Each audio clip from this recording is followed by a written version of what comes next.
Good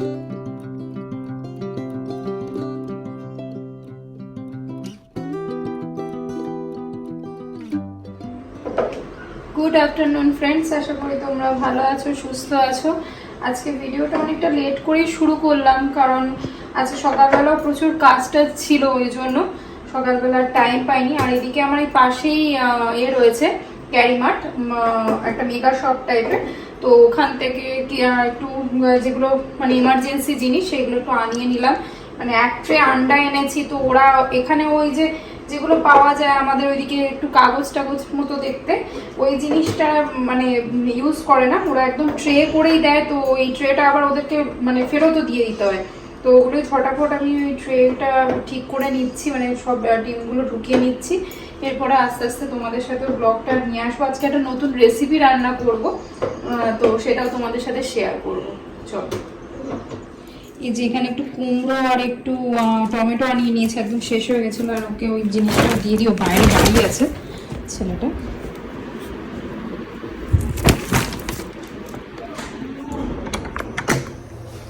আজকে সকাল থেকেই ভাবছি যে কি রান্না করবো আর কি রান্না করব না, কারণ আজকে মাছ আছে, মানে মানুষ নিয়ে এসেছিল যে ওই আর মাছ।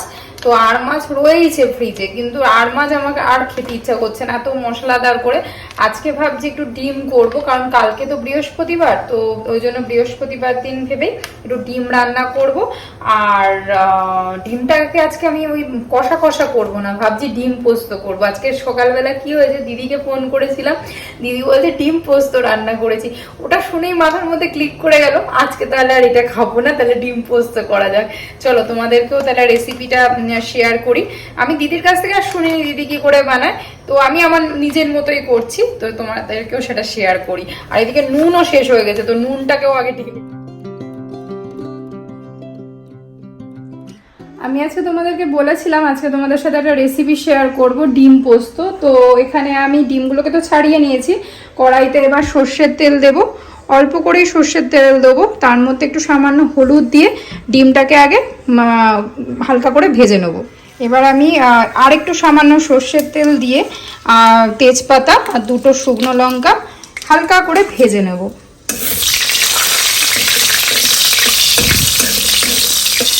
আর এদিকে আমি একটু পেঁয়াজ আর টমেটো, দুটো টমেটো আর দুটো পেঁয়াজ, কারণ আমার 8টা মতো ডিম রয়েছে, তো দুটো পেঁয়াজ আর দুটো টমেটো হালকা করে ভেজে নেব। এটাকেও হালকা করে ভেজে নেব। এদিকে আমি পেঁয়াজটাও দিয়ে দিয়েছি আর টমেটোটাও এবার দিয়ে দেবো। এইগুলো দিয়ে একটুখানি ভালোভাবে ভেজে নেব। তারপরে আমি এটা আস্তে আস্তে তোমাদের প্রসিডিওরটাকে দেখাচ্ছি। এখানে আমার পেঁয়াজ আর টমেটোটা হালকা ভাজা হয়ে গেছে। এরপরে একটু আদা কুড়ে নিয়েছিলাম আমি, এই আদাটাকেও দিয়ে দেবো। আদাটাকেও হালকা করে ভালো করে ভেজে নেবো, কারণ আদার মধ্যেও যে গন্ধটা আছে যেন একটু না বেরোয়। এরপরে আমি এতে একটু নুন আর হলুদ দেবো। আর পোস্তটা আমি আগেই বেটে নিয়েছি, পোস্তটা আমি দুটো কাঁচা লঙ্কা দিয়ে পোস্তটাকে প্লেন যেমন মিক্সিতে বেটে নিয়েছি। আমি এখানে নুন আর হলুদটাও দিয়ে দিয়েছি, এটাও হালকা করে কষিয়ে নেবো। এরপরে আমি পোস্তটা এর মধ্যে দিয়ে দেবো। এতে বেশি কিছু মশলার দরকার নেই, সামান্য নুন হলুদ দিয়ে খুব ভালো লাগে এটা খেতে। একবারই আমি অনেক আগে বানিয়েছিলাম, তারপরে ভাবলাম না আজকেও এটা ট্রাই করা যাক। আমি এখানে পোস্তটাও দিয়ে দিয়েছি। পোস্তটা ভালো করে একটুখানি কষিয়ে নিয়ে এর মধ্যে পোস্ত যে বেটেছিলাম মিক্সিতে, ওর মধ্যে একটু জল দিয়ে ওই পোস্ত বাটার জলটাই এর মধ্যে সামান্য দিয়ে দেবো। এরপরে আমি ডিমগুলোকে এইভাবে এর মধ্যে দিয়ে দেবো।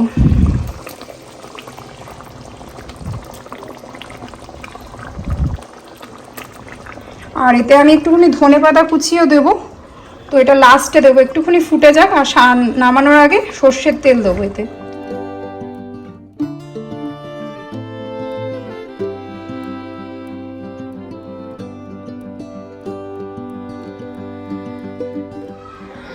বাড়ি থেকে আসার পরে তো তোমাদের সাথে একটা জিনিস শেয়ার করা হয়নি। বাড়ি থেকে আসার সময় তো বললাম আমি মনটা খুবই খারাপ ছিল, আমাদের একটা বাজে একটা ঘটনাও ঘটে গেছে। যাই হোক, তারপরে তো তালে গোলে সত্যি আমি ভুলেও গেছিলাম। কিন্তু আমার মা খুব ভালো আচার বানায়, তো সেটা তোমাদেরকে কখনো বলিনি।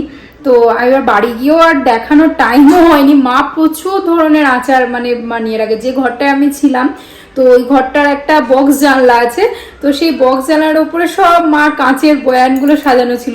আমি একদম ভুলে গেছি ওইটা যে তোমাদেরকে দেখাবো যে মা কত রকম আচার বানায়। মা নিজে খায় না, কিন্তু আমার মা সুগারের পেশেন্ট, তো নিজে খায় না, মেনলি বানায় হলো আমার আর আমার দিদির জন্য আর দিদির মেয়ের জন্য।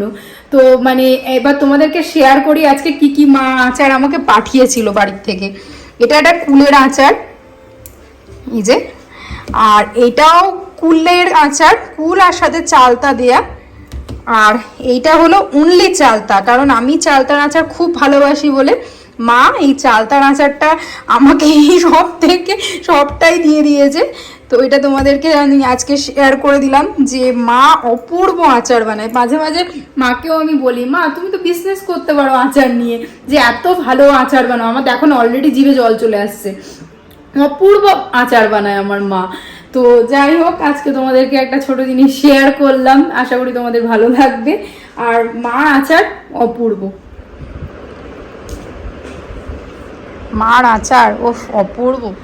আজকে মানুষের সাথে সকালবেলা একটা কেক নিয়ে আমার ঝামেলা হয়ে গেছিল। যাই হোক, আমি জানি না, একটা কেক নিজে থেকে অর্ডার দিয়েছে, তো অর্ডারে এসেছে কেকটা। তো আমি এখন অফিস থেকে বাড়ি এসে জানি, মাম্মা জিজ্ঞেস কর কার বার্থডে ছিল। তো বাবা বলছে আজকে ইন্টারন্যাশনাল ফ্যামিলি ডে। তো জানি না আমি মিথ্যে কি সত্যি সত্যি তুই দেখেছিস। আর আজকে আইরিনের একটা কাণ্ড দেখো, এই দেখো আইরিন কি পড়েছে, সিঁদুরের টিপ। তুই পড়তে চেয়েছিস, আমাকে বলছে যে মা তুমি সিঁদুরের টিপ পড়ো, আমাকে ছোটবেলায় পড়িয়ে দিতে, তো আমি ওকে পড়িয়ে দিতাম এমনি দাঁড়িয়ে থাকতো বলে। ওকে ওয়াও, এই যে আজকে নাকি সত্যি আজকে আছে নাকি। যাই হোক, তো মানুষ এখানে একটা কেক আনিয়েছে, বাবা এখানে আবার লেখাও রয়েছে হ্যাপি ফ্যামিলি। আমার যখন কেকটা এসেছে আমি কি জানি কেকটা নিয়ে ঝামেলা হয়েছে বলে কেক আনিয়েছে কেন হঠাৎ করে। তারপরে যাই হোক, তারপরে আজকে নাকি ইন্টারন্যাশনাল ফ্যামিলি ডে, জানি না। আইরিন এবার কাট করবে, তুই কাট কর, তুই ছোট না, এ বোকা বোকা লাগছে আইরিন, তুই কাট কর, কাট কর কাট কর। এই আবার মোমবাতি কেন জ্বালাবে, মোমবাতি কেউ জ্বালায় নাকি, তোর বোকা বোকা লাগছে। এটা হ্যাপি বার্থডে নাকি কারোর, এটা হ্যাপি বার্থডে, মাদার্স ডে আলাদা ব্যাপার, কিন্তু হ্যাপি বার্থডে তো না কারোর। লাইটার আছে ওই কিচেনে। কাট কর কাট কর আইরিন, কাট কর, তুই কাট করলেই হবে, কাট কর। তোকে পুরো আম্মা লাগছে, হাফ প্যান্ট পরা আম্মা। কর কর, নিভিয়ে দিলে তো হ্যাপি হ্যাপি ফ্যামিলি নিভিয়ে দিচ্ছিস। হায় হায়, চল গান তো নেই, হ্যাপি ফ্যামিলি হ্যাপি ফ্যামিলি, কি গান করবি? তুই সত্যি কমেডি। তোর বাবা আছে কেকটা খাবে বলে আর কাট করবে। বাবা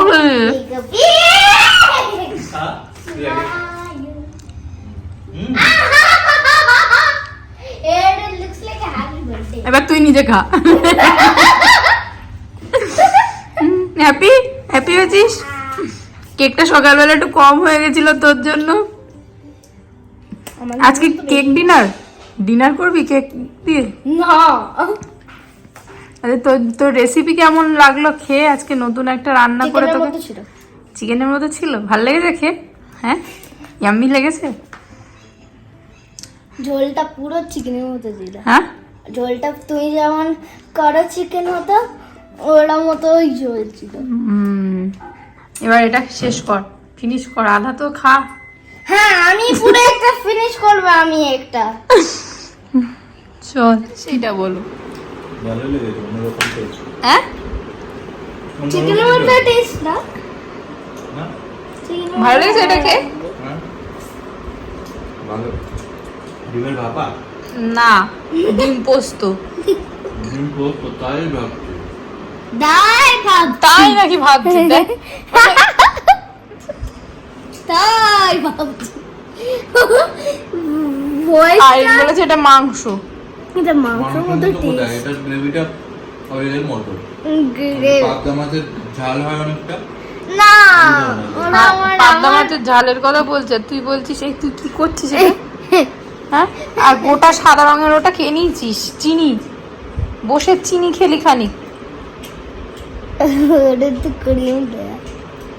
চল ডিনার কর।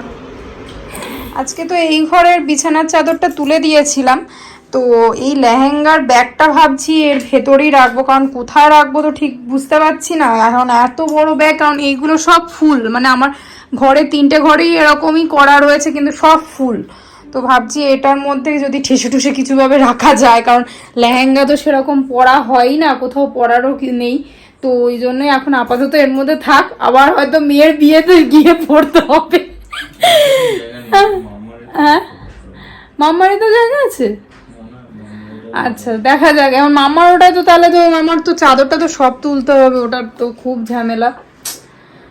মাম্মা এসে গেছে, যেই মাম্মারিতে বলা হয়েছে, বাপ রে বাপ।